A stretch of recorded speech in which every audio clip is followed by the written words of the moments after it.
There are moments in history when everything stops for a second, the noise fades, the chaos slows, and something happens that feels different, heavier, deeper, like the air itself carries a message meant only for those willing to pay attention.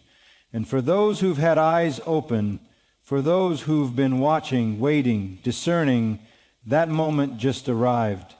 The final sign, the one countless prophecies warned about, the one every whispered warning, every ancient text, every troubled feeling in your spirit has been pointing toward, and now it's here. See, the thing about prophecy is it doesn't shout.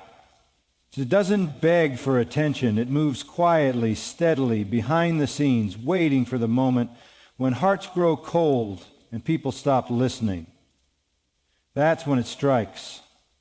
That's when the final warnings appear, not to entertain, not to create spectacle, but to separate, to sift those who are truly awake from those who've chosen to stay spiritually blind. And if you've felt that strange pull in your gut lately, that sense that the world feels off, you weren't imagining it. The last sign wasn't going to come with flashing lights and breaking news alerts. It would appear subtly in plain sight for those who were willing to see. And what just happened, what unfolded right in front of a world too distracted to notice, is something no one can explain away. A shift in global power, a sudden alliance, a moral collapse broadcast without apology, or a prophecy-specific event played out in full view. Whatever it was, it didn't happen by accident. It was the final puzzle piece sliding into place, making the picture clear for anyone who's been watching. And when you felt it, that undeniable, unshakable awareness that something significant just changed, you knew, deep in your spirit, you recognized the weight of the moment. What makes it terrifying isn't just the event itself, but what it represents. It means there's no more guessing. No more debating about timelines or arguing over interpretations. No more waiting for one more thing to happen. This was the marker, the final trigger, the confirmation that what was once future prophecy has now become present reality. And those who laughed, who rolled their eyes, who said people like you are overreacting, they'll soon realize just how blind they've been. Because, see, prophecy is like a storm gathering on the horizon. At first, it's distant, a rumble here, a flicker of lightning there. Most people dismiss it. It's nothing, they say. We've seen this before. But then the sky darkens, the winds shift, and before you know it, the storm is at your door. That's where we are now. The signs that once seemed disconnected, the warnings that felt scattered, have converged in this single moment. The final sign isn't a warning anymore, it's an announcement. And the world, busy chasing its pleasures and distractions, barely flinched. That's what makes this so dangerous. Because when humanity stops reacting to prophetic moments, when people become numb to the extraordinary, it means they've already surrendered. Spiritually sedated, lulled into a false sense of control by systems designed to keep them blind and docile. But those with spiritual eyes, they felt it. They knew this wasn't random. This was the sign. Every ancient prophecy points to moments like this, times when moral decay reaches its peak, when wars and rumors of wars become so common people stop fearing them, when nature itself revolts, when leaders call evil good and good evil, and society's foundations crack under the weight of its own corruption. All of those signs have appeared one by one over the past decades, gaining speed and intensity. And this was the one that closes the chapter. It's important to understand that this moment wasn't meant to scare those awake. It was meant to strengthen them, to affirm that the unease they've carried, the restless awareness, wasn't paranoia, it was prophecy. It was preparation, because the final sign isn't for the world, it's for the remnant, the ones who refused to bow, the ones who kept watch while everyone else was sleeping, the ones who never silenced the voice in their spirit, no matter how much the world mocked them. And now the choice becomes painfully clear. Stay asleep, pretend this was nothing, and walk into the coming storm blind, or wake up, shake off the distractions, and get serious about your position in this unfolding war. Because that's what this is. Not a story, not a theory, not a headline. It's a war for your soul, a battle between light and darkness. And every day the lines grow sharper. You'll start to see it now, clearer than ever, in conversations, in media, in the policies being written while you sleep, in the subtle shifts in language meant to desensitize you, in the growing hostility toward anyone who dares to hold on to absolute truth. That's the ripple effect of the final sign. It signals permission to those behind the scenes to begin the next phase. And trust me, it's already begun. The terrifying thing is how easy it was, how quickly the masses accepted their sedation, how few even noticed the shift. But you did, or you wouldn't be here, listening, watching, feeling that relentless tug in your gut that says, this matters, pay attention. Don't let this moment slip by unnoticed. And that awareness, that's your weapon. That's your armor. Because what comes next won't be for the spiritually fragile. This final sign wasn't for show. It was a marker placed by the Creator himself, a way of saying, enough, time's up. The prophecies have spoken. The warnings have been delivered. And now, what was written must unfold, whether you're ready or not. So hear me when I say this. If you're still waiting for another confirmation, stop. This was it. This was the last one. The final trigger before the events no one wants to face begin cascading faster than anyone's prepared for. Stay awake. Stay watching. The hour is here. If you really take a step back and look at everything happening right now, not just in isolated headlines, not just in viral clips or political scandals, but as a connected, unfolding pattern, you'll realize this has been building for years, piece by piece, moment by moment, one decision after another. The world has been quietly, steadily aligning itself with the prophetic roadmap laid out centuries ago. The frightening part is most people never noticed. They got caught up in the daily grind, in the temporary pleasures, in chasing whatever distraction kept them from feeling that deep, gnawing awareness that something was shifting in the air. But for those who've been awake, who've studied prophecy, who've watched the moral compass of the world spin further and further from true north, it's clear as daylight now. Every sign was leading here. See, prophecy was never meant to be confusing. It was never intended to be some cryptic, unsolvable mystery.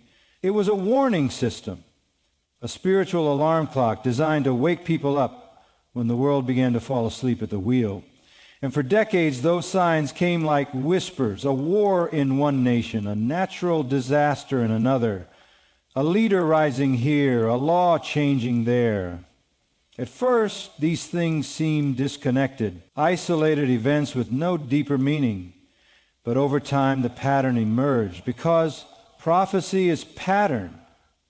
It's repetition with purpose, a series of foreshadowings meant to prepare the faithful for the moment when it would all converge. And now it has.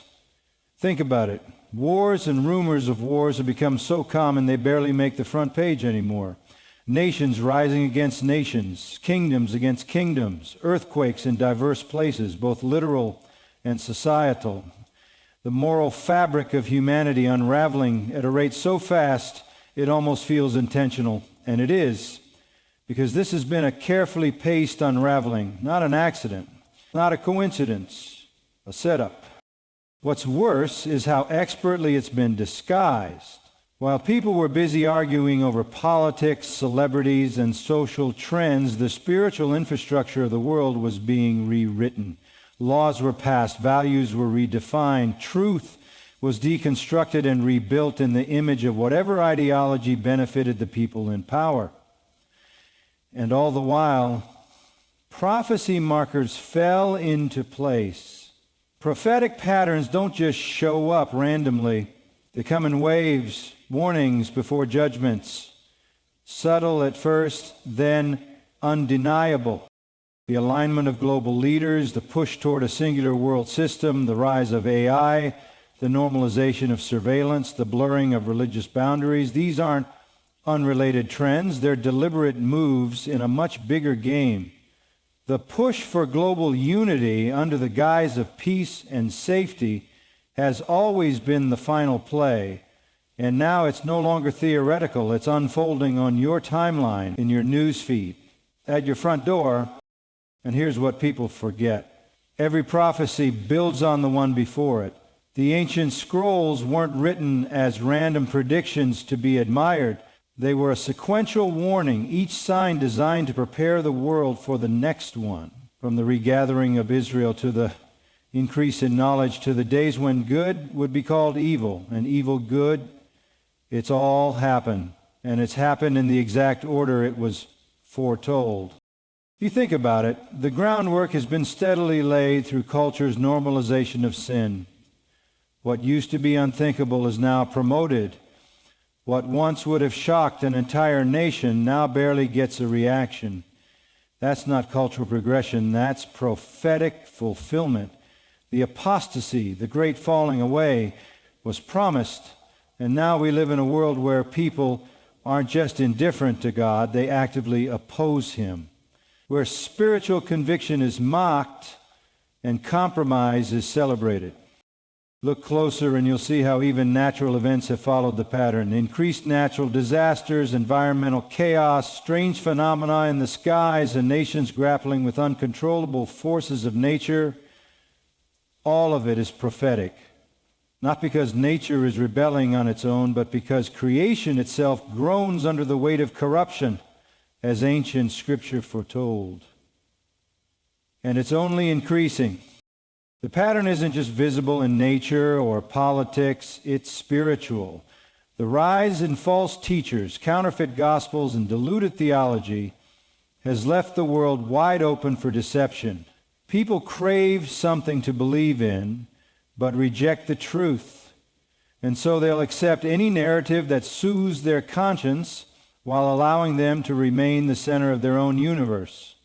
This is exactly the environment where the final deception thrives. And it's been built piece by piece, one compromised truth at a time. And now, after all these decades of seemingly disconnected events, the pattern is clear. It was always leading here. The wars, the famines, the moral decay, the false prophets, the merging of church and state, the surveillance systems, the push for digital currency, the talk of global governance. It's the same pattern followed before every major prophetic shift in history, and this time it's on a global scale. This is why the appearance of that final sign matters so much, because it's not random. It was the expected conclusion to a long, calculated series of moves. The prophecies never said there would be one shocking, world-ending event to wake everyone up. They warned of a slow decline, a world so distracted and spiritually desensitized it wouldn't even notice the final pieces being set in place. And that's exactly what happened. Most people don't see it because they don't want to. Acknowledging the pattern means admitting you've been sleepwalking through history. It means facing the uncomfortable truth that the world you built your life around is crumbling, and that everything you thought was solid ground was actually sinking sand. It's easier to stay blind, to call it conspiracy, to dismiss it as coincidence. But for those willing to face it, The pattern has become undeniable. The frightening thing is how close we are to the next phase. Because prophecy doesn't stop when a sign appears, it accelerates. And if this was the final marker before the storm breaks, it means what comes next will move faster than anyone expects. It means the events long warned about are no longer distant possibilities, but immediate realities. And it means those who've ignored the signs won't be given much more time. This is the pattern prophecy always follows. The convergence, then the collapse, the warnings, then the fulfillment. And now, more than ever, those who've stayed awake must remain vigilant. Because if the pattern holds, and it always does, the world is about to step into a chapter no one's ready for. There's a painful, sobering truth most people refuse to face, and it's that the majority of the world is spiritually asleep, completely unaware, numb to what's unfolding right in front of them, not because the signs haven't been clear, not because the warnings haven't been spoken, but because they've chosen comfort over conviction, distraction over discernment, and compromise over truth. And what makes this moment so dangerous is that this final sign, the one that just appeared, was meant to be a wake-up call. Not to the world leaders, not to the powerful, but to the people who claim to believe, to the ones who still have breath in their lungs and a chance to choose where they stand before the storm breaks. And yet, most won't even notice it happen.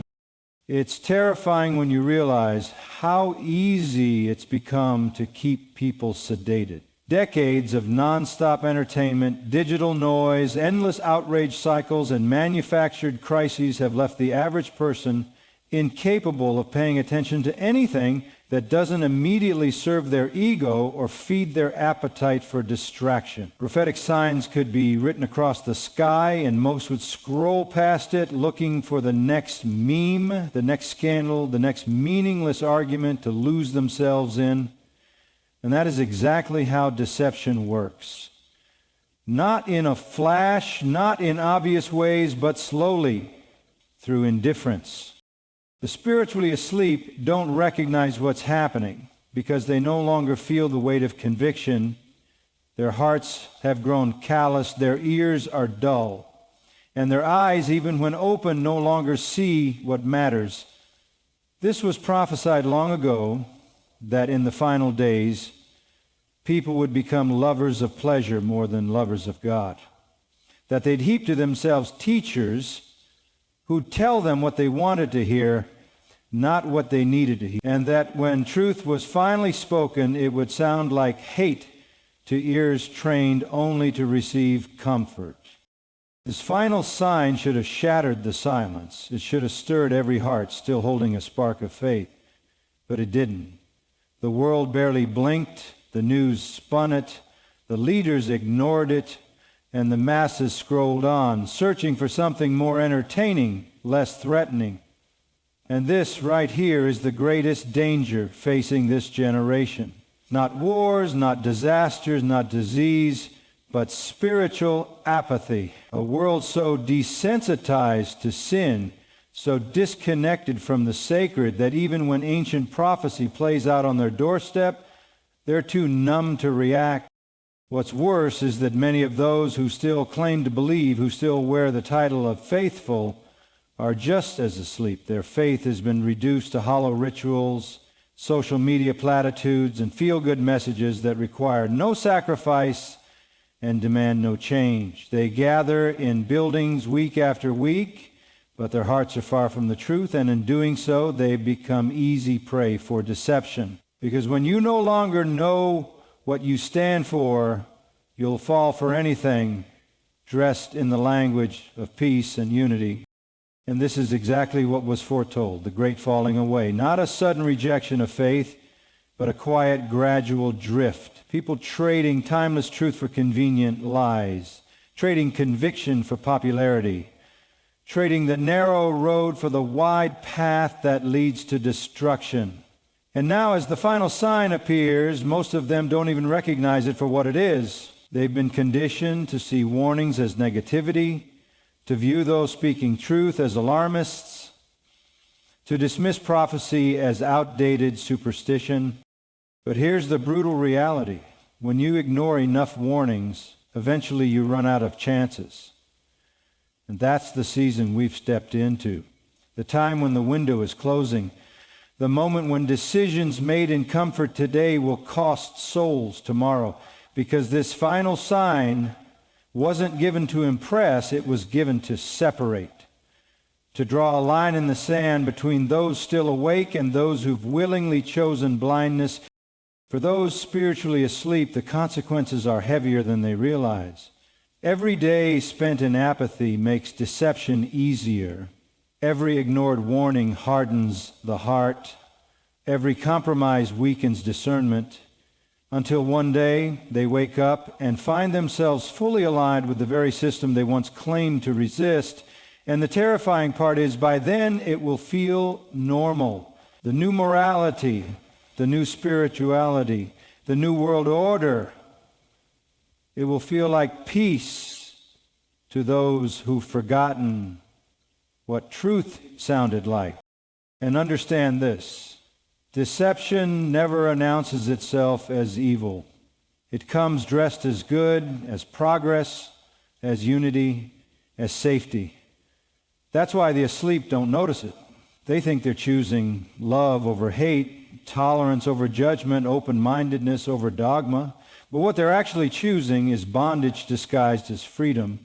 And now, with the final sign in place, the machinery of this deception is accelerating. The spiritually asleep don't just risk missing what's coming next. They risk being swept away by it. Because once the next phase begins, the pace will be relentless. The decisions forced upon people will be swift and unforgiving. And those without discernment, without a foundation in unshakable truth, will follow the masses straight into destruction. Not because they wanted evil, but because they were too blind to recognize it. And this is what makes this moment so urgent. Not the appearance of the sign itself, but the lack of reaction to it. That silence speaks volumes. It confirms what prophecy said would happen, that in the final hours, many would lose their love for truth. That deception would be so thick, so expertly woven into the fabric of daily life that only a remnant would recognize it. But here's the hope. For those who do wake up, for those who feel that unease in their spirit and choose to act on it, there's still time. A sliver of mercy remains. The warning wasn't given for entertainment. It was given for deliverance. Not everyone will listen, most won't. But those who do, those willing to set aside the noise, the distractions, and the illusions, still have a chance to position themselves where deception can't touch them. And it won't be easy. Because waking up means confrontation. It means standing against the tide of voices, telling you to relax, to be quiet, to stop overthinking.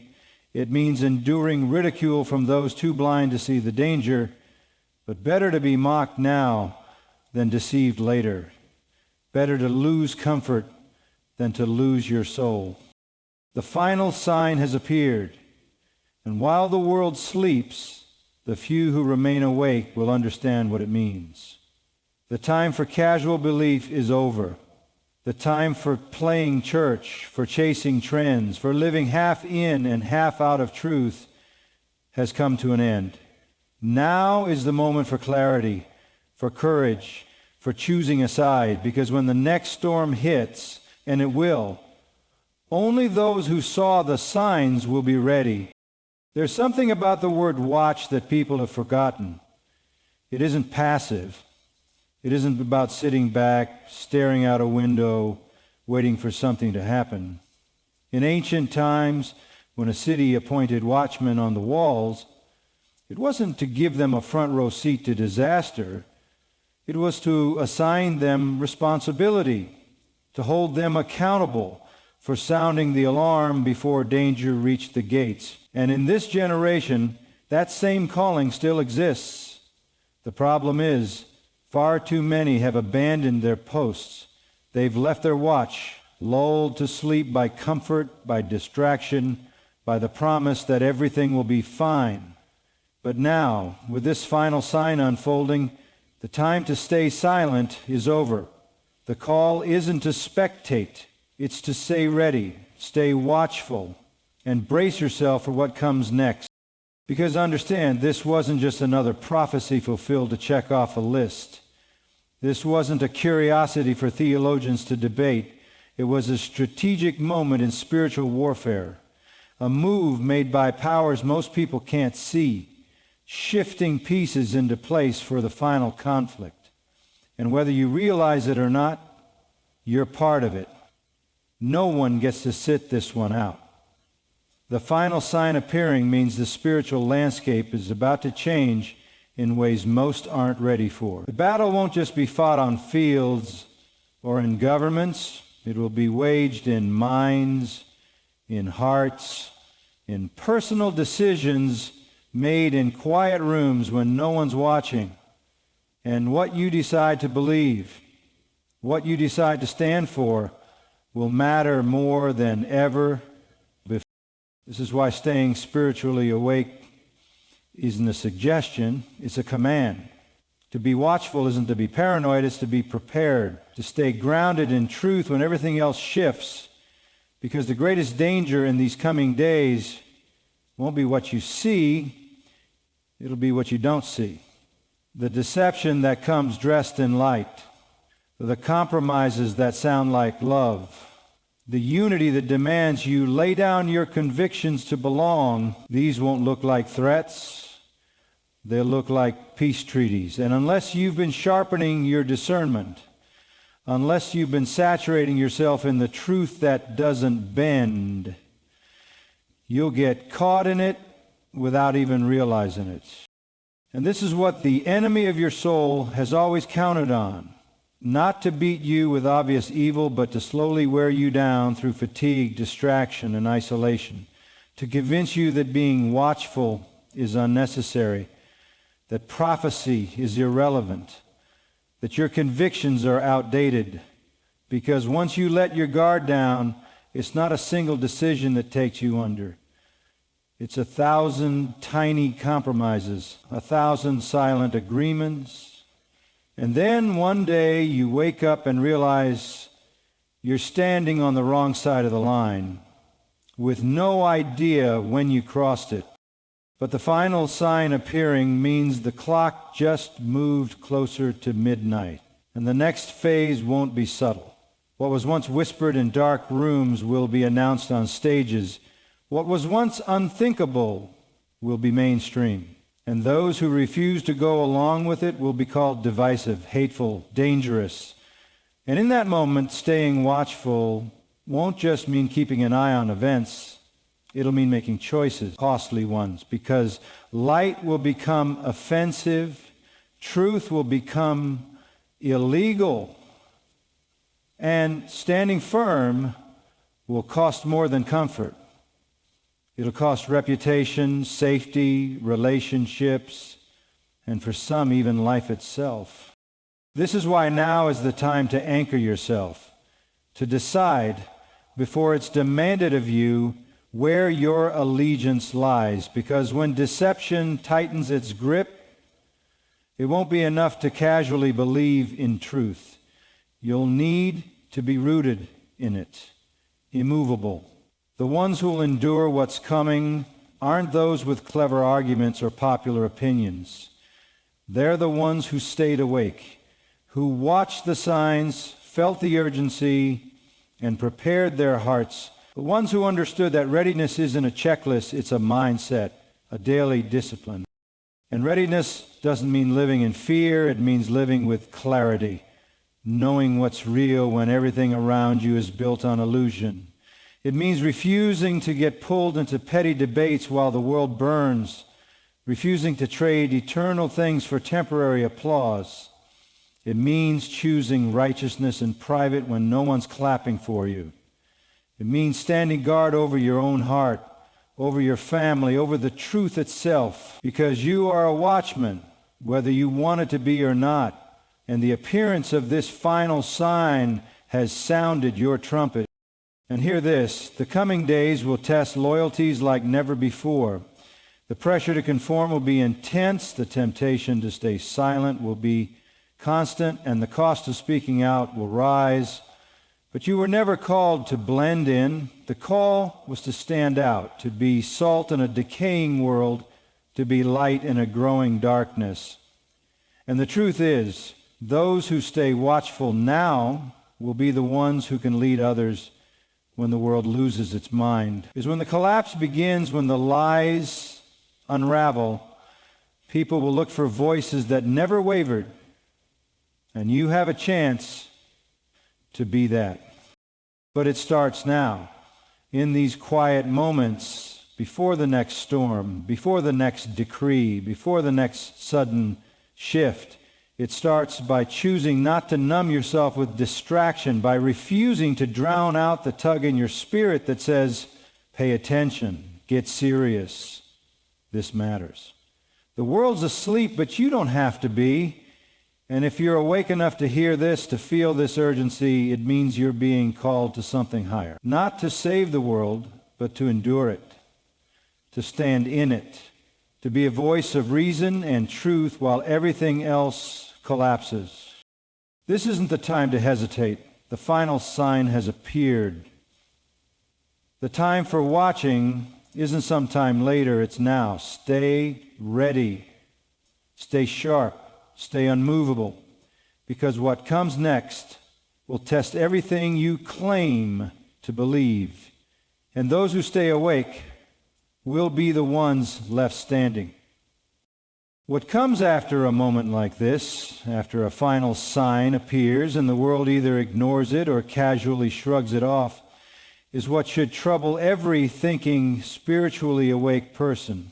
Because while most people are waiting for explosions, for earthquakes, for some headline so massive it stops the world in its tracks, history and prophecy have shown us that the most dangerous moments are not the loud ones. They're the quiet ones, the aftermath, the hours, days, and weeks after a shift when nothing seems to happen, but everything beneath the surface is changing. It's in that silence where control tightens, where systems activate, where agendas advance while the masses sleep, and where the enemy makes his boldest moves. The aftermath of a final prophetic sign is never what people expect, because it rarely looks like chaos on the outside. It looks like normal life. It feels like routine. People go to work. Traffic moves. Markets rise and fall. Social media distracts. But underneath it, the gears of a new reality begin turning. Laws start getting drafted. Alliances quietly formed. Spiritual climates darken just a little more, and those with eyes to see it feel the difference. They sense the shift in the atmosphere. Conversations start to change. Words that were once unthinkable are spoken openly. Narratives that were once controversial are now accepted. And the new normal begins settling in. That's where we are now, in the aftermath. The terrifying thing about this aftermath is its subtlety, because when danger looks obvious, people react. But when it's dressed in the language of safety, unity, progress, most willingly embrace it. This final sign wasn't meant to spark panic. It was meant to measure obedience, to see how conditioned the population has become, to test how many would resist and how many would comply without a second thought. And sadly, it's revealing just how effective the years of spiritual and moral conditioning have been. You can feel it if you're paying attention. The way certain topics have become untouchable. The way questioning the narrative is immediately labeled as dangerous. The way people are more concerned with being accepted by the system than standing for truth It's in the small compromises, in the casual acceptance of things that would have once stirred righteous anger, but now barely register as inconvenient. That's the aftermath, not a single event, but a series of quiet surrenders happening one after the other until there's nothing left to fight for. And this is where the real battle begins, because while the masses sleep, those behind the scenes are already moving to the next phase. The appearance of a final sign isn't the climax, it's the trigger. It marks the point when the warnings end and the fulfillment begins. The space between those two is where control systems lock into place.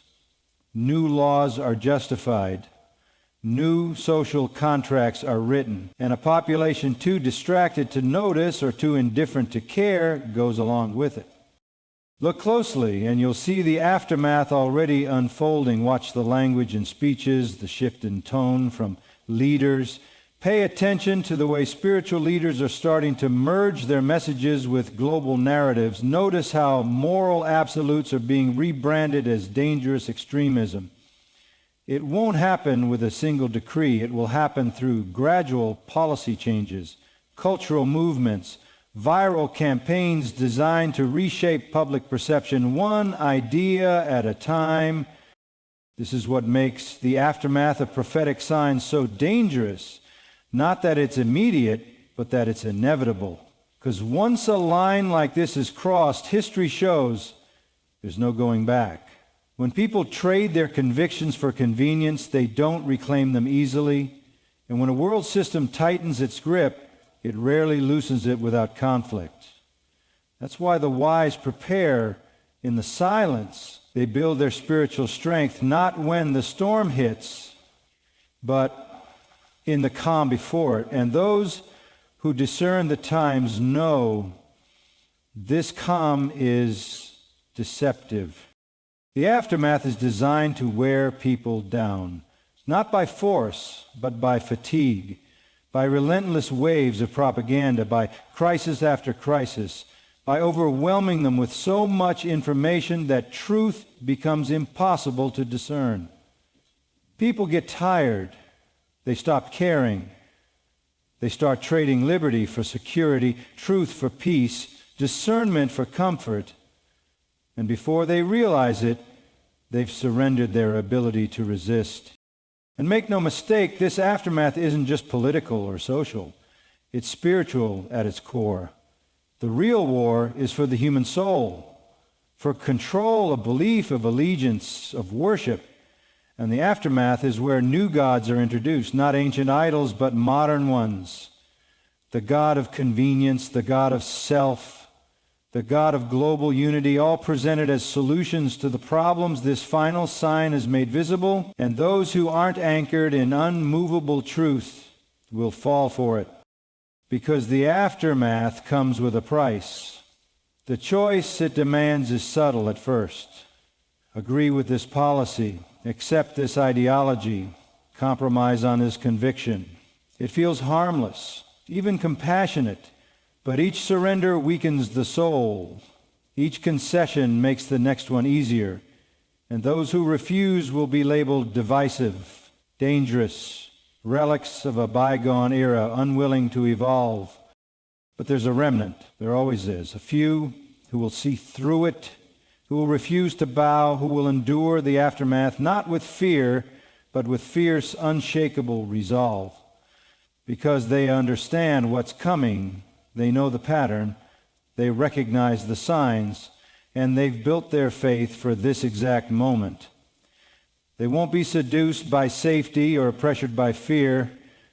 They'll stand, even if they stand alone. And while the world calls them radical, heaven calls them faithful. Because when history writes this chapter, it won't remember the ones who went along. It will remember the ones who resisted. The ones who sounded the alarm, the ones who endured the aftermath not as victims, but as watchmen, as warriors, as those who stayed awake while the world slept. The aftermath of this final sign is the proving ground, the separating place, where words mean nothing and actions reveal allegiance. It's where the battle won't be fought in public arenas but in private hearts, in decisions made when no one's watching, in sacrifices made without applause. And those moments, more than anything, will determine who survives what's coming next.